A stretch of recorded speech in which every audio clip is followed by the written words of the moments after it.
Hey everyone, it's Saturday, the 29th of March, which means we are beginning the outlining process. Now, I did slightly cheat a bit and begin the outlining process yesterday, but what I want to do today is go through a little bit of what my outlining process looks like. The brainstorming side of things is a little bit more vague because it's really just jotting down ideas, so it's actually not very interesting. So I when I was editing the video, I had this moment where I was like, wow, I really talked about a lot of things and nothing at all. So I thought with this outlining video, I thought I'd be a bit more specific with how I like to outline books, or at least how I'm going to outline this book.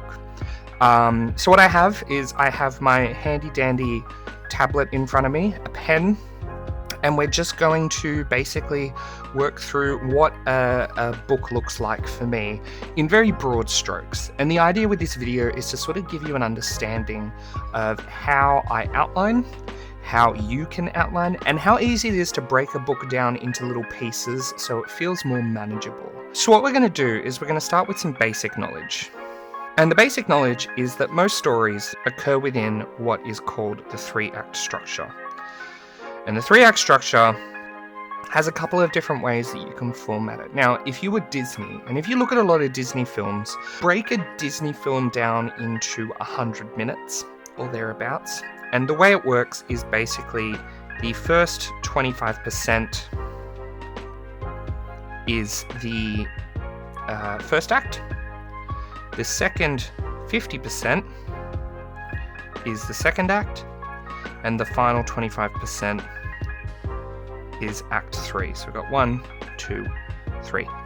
And the idea behind this is basically Act 1, you have all your characters get introduced here, all your setting, all your problems. By the end of Act 1, you should know the who, what, where, when, how, and why of your story. The middle 50% is escalating tension. So usually you'll find if we were to follow the tension on a graph, you would find that it sort of goes like this, sort of goes like this, and then peaks here, and then it closes off. And that's sort of what the tension would look like.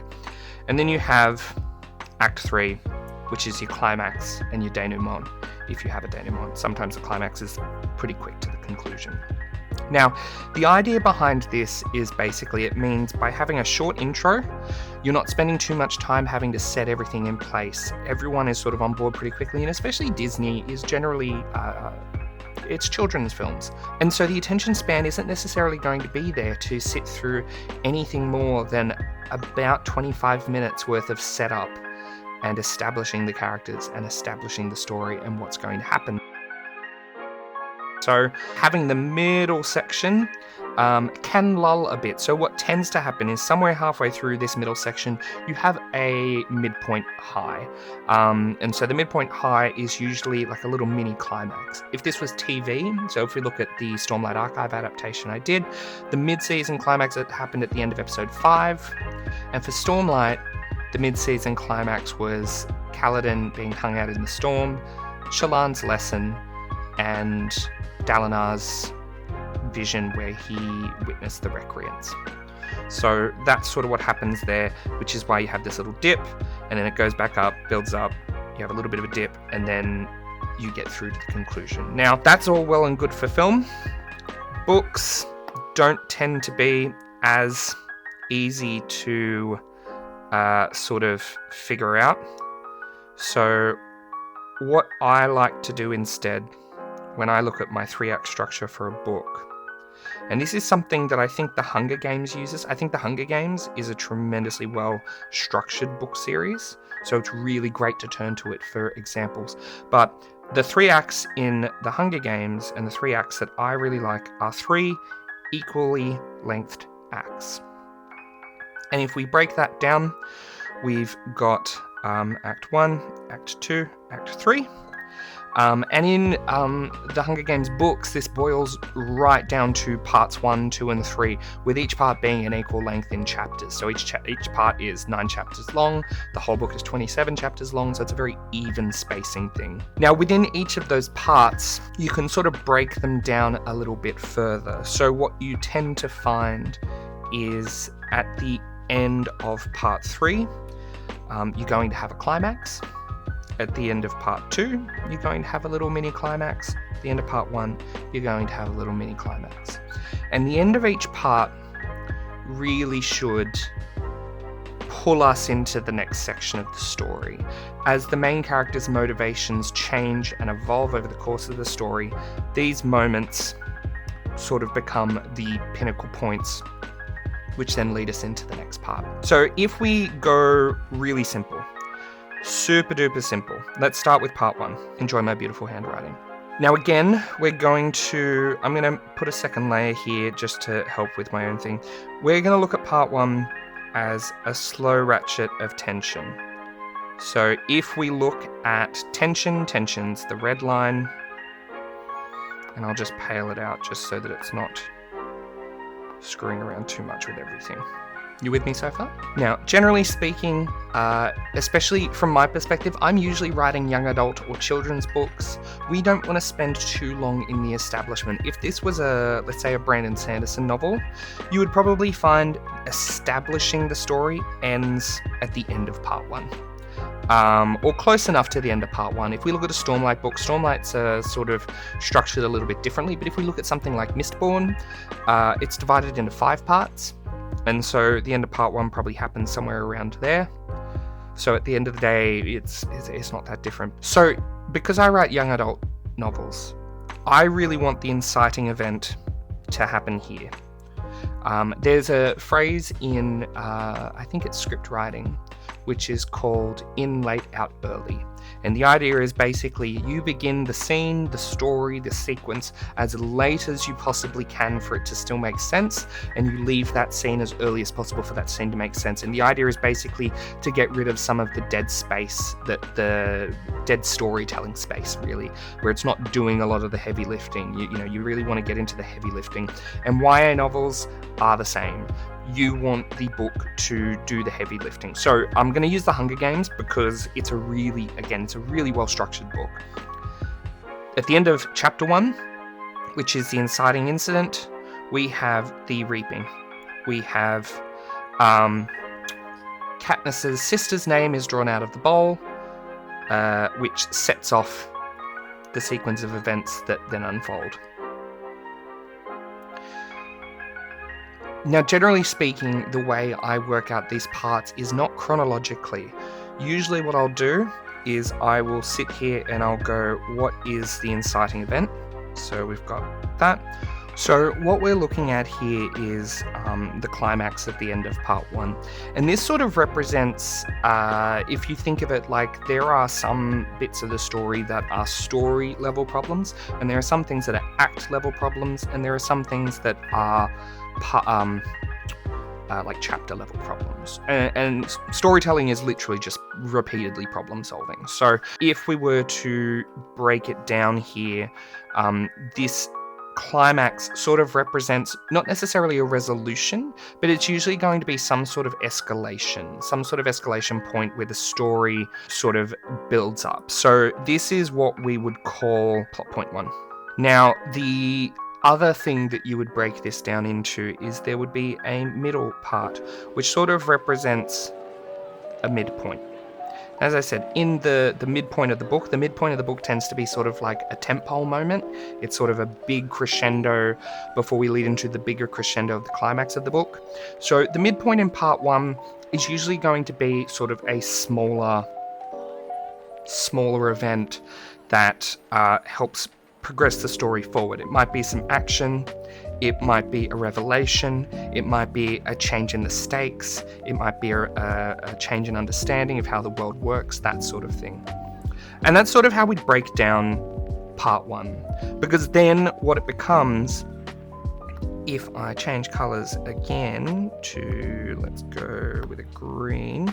So really, when we boil it down, we're looking at an inciting incident, a midpoint, and plot point 1. And those points are all divided by 3 smaller plot points. They'll sort of be things that build up to this midpoint, and then things that build up to this plot point 1. So if you look at something like South Park, the way they do their storytelling is they ask a question where if you put the words "and then" between each of these moments, so here, it's not going to feel like a story. It's going to feel like a sequence of unrelated beats. However, if you are able to say therefore or but instead, so in this case, Katniss's sister's name is drawn from the reaping. Therefore, Katniss puts her hand up to go and fight in the Hunger Games for her, but that means she's going to die. Therefore, she is taken off to the capital, etc., etc., etc. So it sort of breaks these things down into smaller chunks as well. And usually, what you're going to find is the inciting incident happens here. You're going to have a reaction to that inciting incident. You're going to have some new problems come in. You're going to have a reaction to that. You're going to then have the midpoint. You're going to have a reaction to that. Like, it's really just call and response, call and response, call and response. You want everything sort of talking to itself. And that's sort of what we're looking at when we break down part 1. All right, new canvas. So all we do, really, is we break this down the exact same way 3 times over. So we're looking at Act 1, Act 2, Act 3. And again, I'm going to label these with colours. So red is the climax, blue is midpoint, green is inciting incident,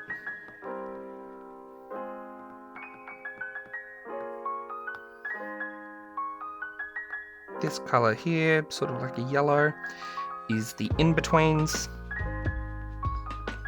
your therefores and buts.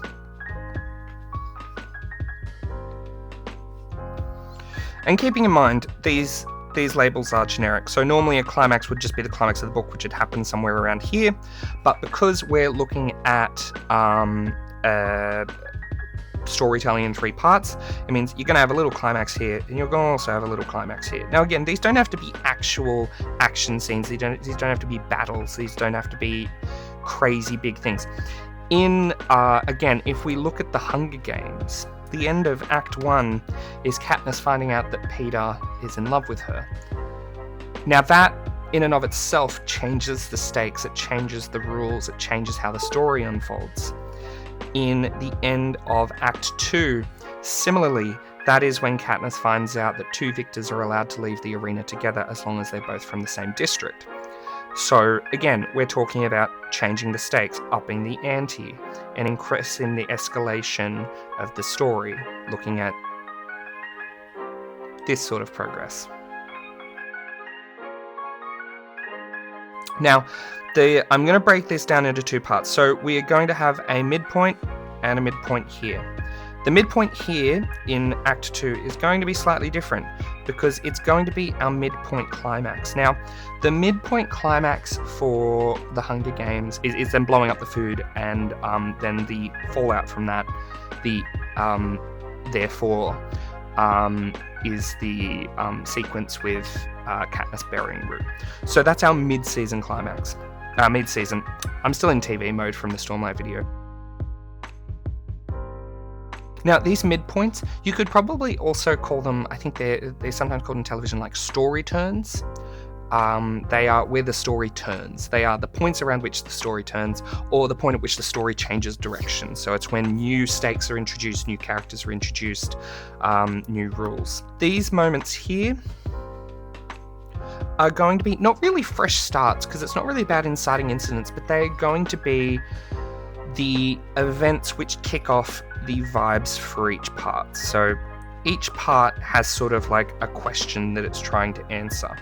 From there, it's a matter of looking at each individual part and sort of going, okay, each of these moments is a collection of scenes.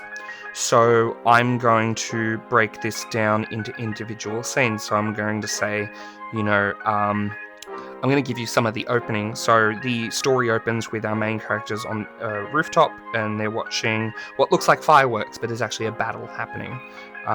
There's some fallout from that. They find out that it was a battle, that some people were killed, that a Titan has landed near their city, and that the military sort of has questions. And then you've also got another event that's sort of happening in the background that sort of reaches a culmination here, and sort of becomes the inciting incident. So for these first two parts of this first chapter, or the first two scenes, first two sequences, because it might be multiple scenes, it's sort of suggesting one thing, and then we pull the rug out from underneath them with this third one when they find out something. And again, this is quite quick for storytelling. If you're writing an adult novel, you can probably get away with saving the inciting incident for the midpoint. You're allowed to spend a little bit more time in these early parts just establishing character, getting a slice of life, building who they are, that sort of thing. And at the end of the day, that's pretty much it. That's pretty much what my outlining process looks like. What I'll then do is, once I've figured out each of these little sequences, and again, it varies from book to book. Sometimes I build... Oh, we went on a slant. Sometimes I build out the book these portions at a time. So I know what this event is, I know what this event is, and I know what this event is. And I outline this part quite closely, but I don't do anything with this part until I've gotten to this point. Because then I know what sort of state of the characters are actually in. Because my characters, while I do plan what happens to them, the way they evolve and the way they interact tends to be a little bit more organic. If you look at writers, some of them are gardeners and some of them are architects. Now, in outlining a novel, I'm an architect. This is very architect-y. Gardeners sit there, they lay the seed when they're writing chapter 1, and then they watch the garden just build from there. I don't have the ability to do that. I need to know where I'm going, or else I lose direction. So that's sort of what we do when it comes to structure. And again, this is a very specific structure, and this is really quite a prescriptive structure. You don't need to be as prescriptive. Once you've done that, it's basically boiling down into 3 parts of 9 chapters, which equals 27 chapters. And again, that's super prescriptive. You could do 3 parts of 10. You could do the Disney approach where part 1 is this much, part 2 is this much, and part 3 is this much. Very easily. And all I would do in that case is I would break part 3 down into, what's that, 1, 2, 3, 4 parts. So, you've got 12.5% here, 12.5% here, 12.5% here, 12.5% here, and that equals 50%, and then you've got your 25 here and your 25 here. And all you would do is you would have little problem resolutions, escalations, whatever that might be here, responses here, and inciting incidents or changes to the story turns, changes to the state of play, sort of there, and then little interstitial scenes here and there. And that's really all it is. I hope that's helped. I don't know if I'm going to do more or show more of what I've done, but this is sort of my approach with this book in a very broad and general sense. It's a sci-fi novel, it's dystopian. I feel it's appropriate to use the Hunger Games structure, and again, it's just one of the more solid structures to use for storytelling. But yeah, thanks for watching. I'll see you next time.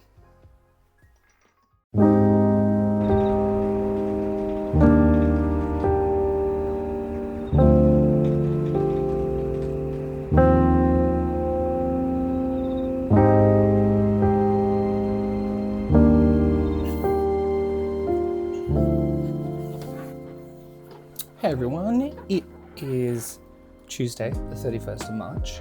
I am in the middle of outlining at the moment. I will put up on screen my outline document. So as you can see, I've taken all of the steps that I broke the 3 parts down into. So each step had 9 parts to it that I decided on. And basically put it into, it's just a Google Doc, it's nothing fancy, but I basically broke it down to Act 1, Act 2, and Act 3, and I've gradually been filling out each of the points within it. Now, they're fairly generic names because I don't need to have very specific names for them. I sort of know what each step is meant to be, but the point is that it sort of breaks everything down into its initial parts, but it also means I can work non-linearly.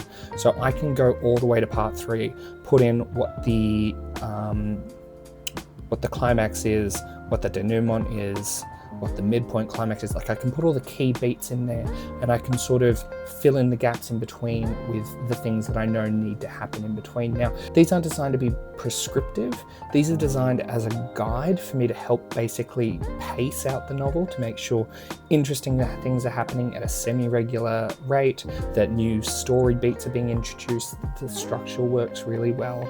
And the goal with it is to get your ideas from your head onto the page, and to get a sense of where the gaps in the story are, to sort of get a sense of where the problems are going to come in your story, and not just problems like for your characters, but problems for you as the writer. Like, where are you going to stumble?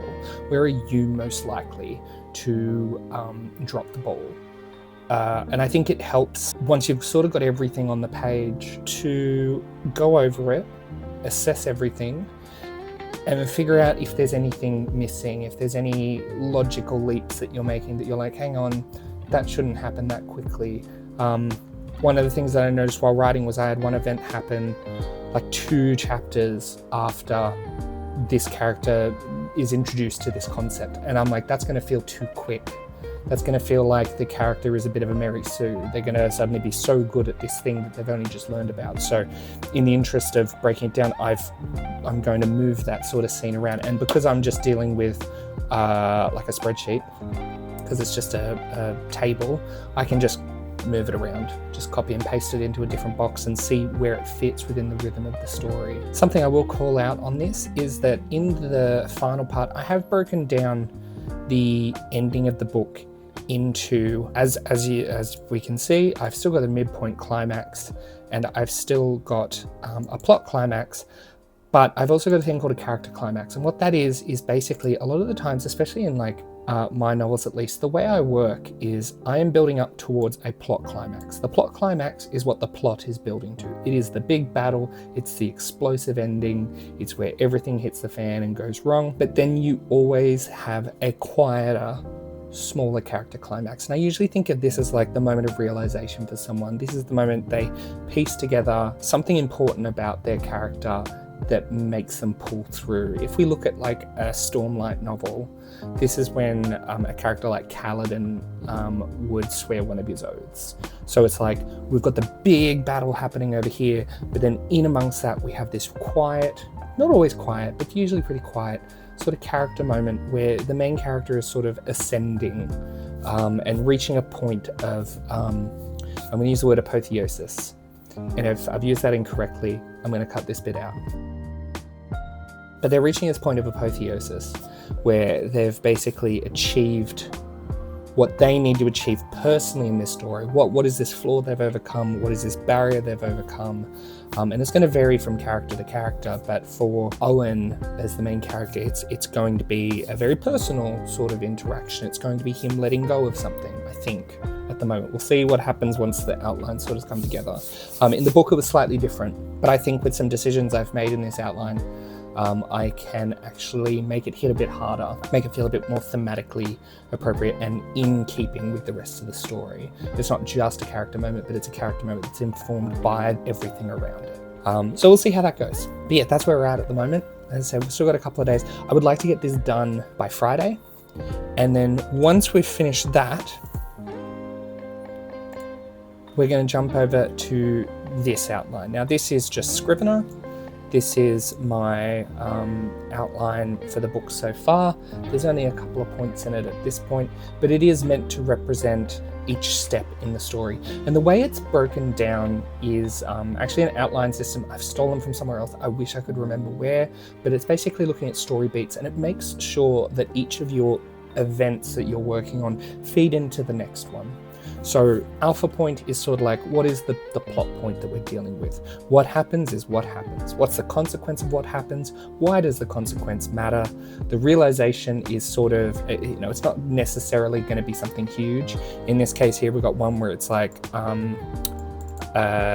Owen's father reminds him of his responsibility to look after the family, and the realization that Owen has is, I'm going to be late for school. And so he rushes off to school. which leads into the next point. And the idea is it sort of wants to play out as and this, because of this, then this, because of this, then this, because of this, then this. And it sort of makes everything a little bit easier. Maybe I'll break down this as well. I also stole this from someone else. I should find who they are and put a little link in the video. And if I do that, it's in the video. If I forget to, or if it's not there, it means I couldn't find it in time.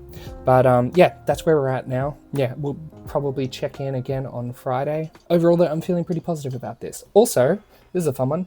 I discovered that my little light up here sticks to the wall with a magnet. I don't know why it's sticking to a plasterboard wall. I mean, obviously there's like some sort of metal plate behind it that it's reacting off, but I don't think it should be reacting. That's like, it's just staying there. That's okay. It works out well. It means I have a good side light. Just got to figure out something to put behind me. Usually I'd turn on. Actually, it got a bit dark, didn't it? There we are. Having this backlight on me as well just sort of helps bring me forward. This is the part where I let you know that I was a media production student, and so 3-point lighting is your friend. This is not 3-point lighting, this is only 2-point lighting. My third lighting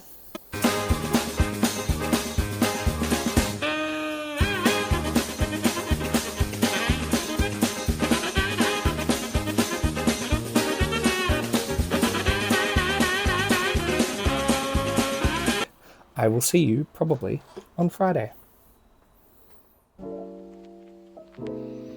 Hey everyone, it is Friday the 3rd of April. Good Friday, allegedly.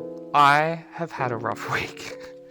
I ended up sleeping funny Wednesday night. And because I'm in my 30s, it means my back isn't working. So I've been in quite a bit of pain the last few days.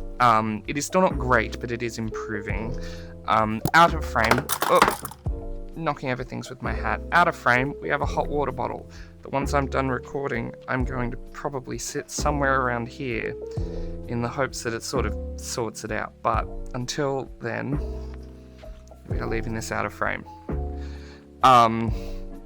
It has been a good week, despite the pain.